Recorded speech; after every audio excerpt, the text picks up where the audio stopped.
¿Qué tal? Nosotros somos Keila, Eduardo, Rubí, Cristian y Judith.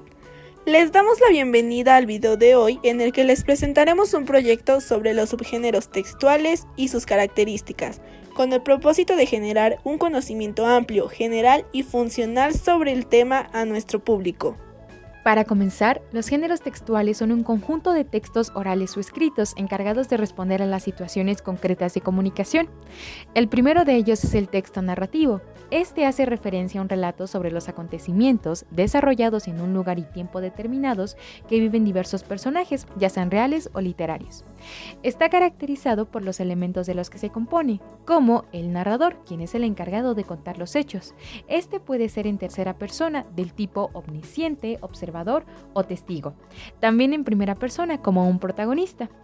El marco incluye el tiempo y el espacio. El tiempo engloba los hechos en orden cronológico y el espacio se refiere al lugar donde se sitúa la acción, por lo que en ambos casos predominan los conectores de espacio y temporalidad.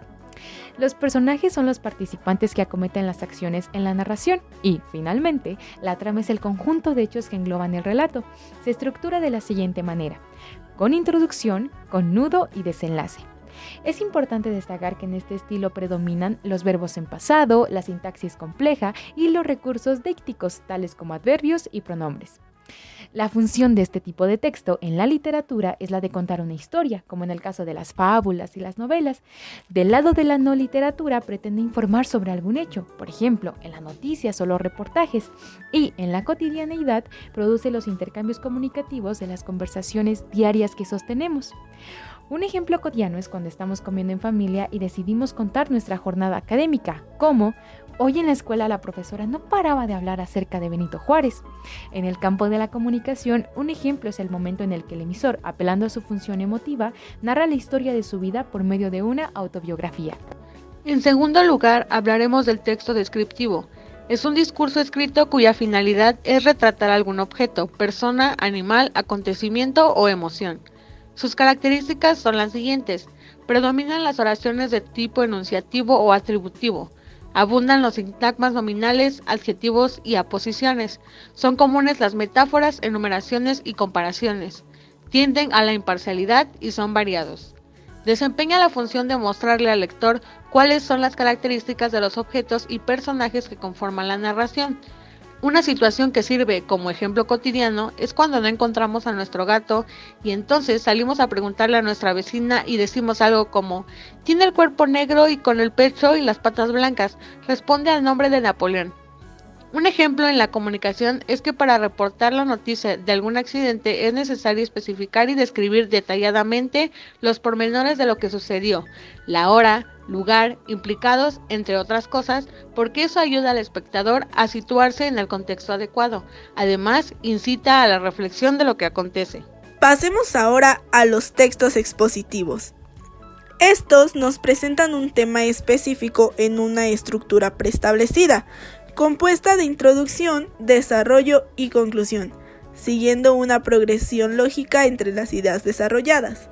Se caracteriza por emplear rasgos lingüísticos que faciliten su comprensión, como por ejemplo, el uso del presente del indicativo temporal, adjetivos especificativos, oraciones explicativas, conectores, enumeraciones y comparaciones.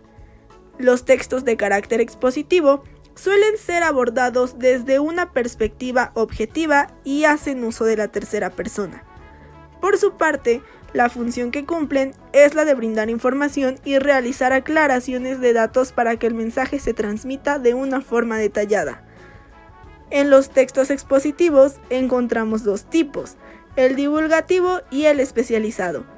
El texto de carácter divulgativo no requiere de un receptor experto o con conocimientos previos sobre el tema, pues va dirigido a un público amplio. Utiliza un lenguaje formal, pero no hace uso de tecnicismos. Por otro lado, el texto especializado tiene una mayor complejidad, ya que va dirigido a un público con conocimientos previos sobre el tema de interés y maneja un lenguaje complejo. Ejemplo del carácter divulgativo es cuando leemos algún artículo de interés en Internet o noticias en periódicos físicos o digitales. En la comunicación, Es más usual recurrir a los de carácter especializado si buscamos información de las teorías y medios de comunicación. El cuarto texto del que hablaremos es el dialogal. Este consiste en el intercambio comunicativo entre dos o más interlocutores, de modo que los participantes se turnan en los papeles de emisor y receptor. Sus características son agilidad. Esta está en las conversaciones de los personajes, actores, etc. Suelen ser cortas y dinámicas tal y como en las conversaciones cotidianas. Naturalidad. Su lenguaje es coloquial, es decir, hablan tal como nosotros lo hacemos en nuestras vidas cotidianas.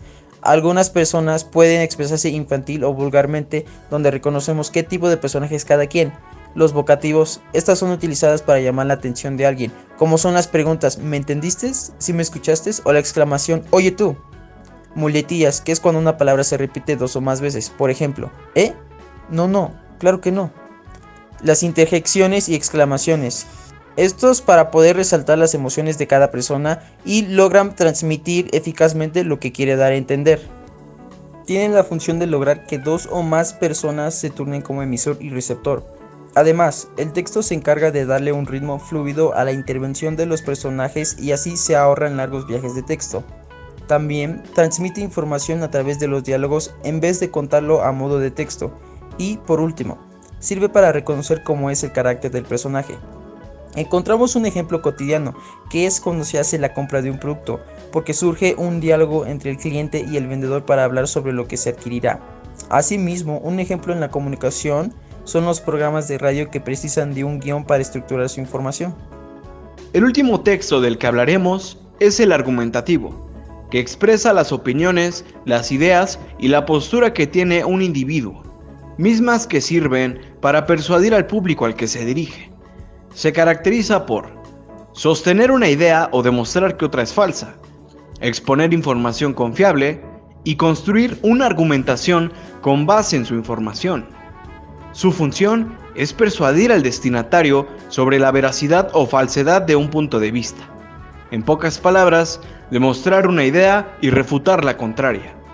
Un ejemplo cotidiano se puede dar cuando una persona transmite información que vio en Facebook, sin antes haber consultado las fuentes de dicha información, y otra persona la convence de que los datos son falsos, pues tiene fuentes confiables en qué basarse. Finalmente, un ejemplo en la comunicación es cuando existe un debate entre dos o más ponentes, como puede ser un debate presidencial transmitido en televisión nacional. Todos tratan de persuadir a sus contrincantes, con argumentos, una postura firme y respaldada con información obtenida de fuentes confiables. Como conclusión, podemos decir que este tipo de textos ayudan al comunicólogo a emitir mensajes de forma adecuada, considerando el contexto en el que esté situado, debido a que las características y la función de cada uno sirven para abordar situaciones específicas. Es decir, para dirigirse a un público especializado, es preciso recurrir a un texto argumentativo o explicativo, dado que la información se aborda dentro de un marco en común. Además, el comunicólogo desarrolla la capacidad de conjuntar los diversos textos para enriquecer su mensaje, de modo que en un discurso puede narrar, describir, explicar, conversar y argumentar. Esto ha sido todo por hoy. Gracias y hasta la próxima.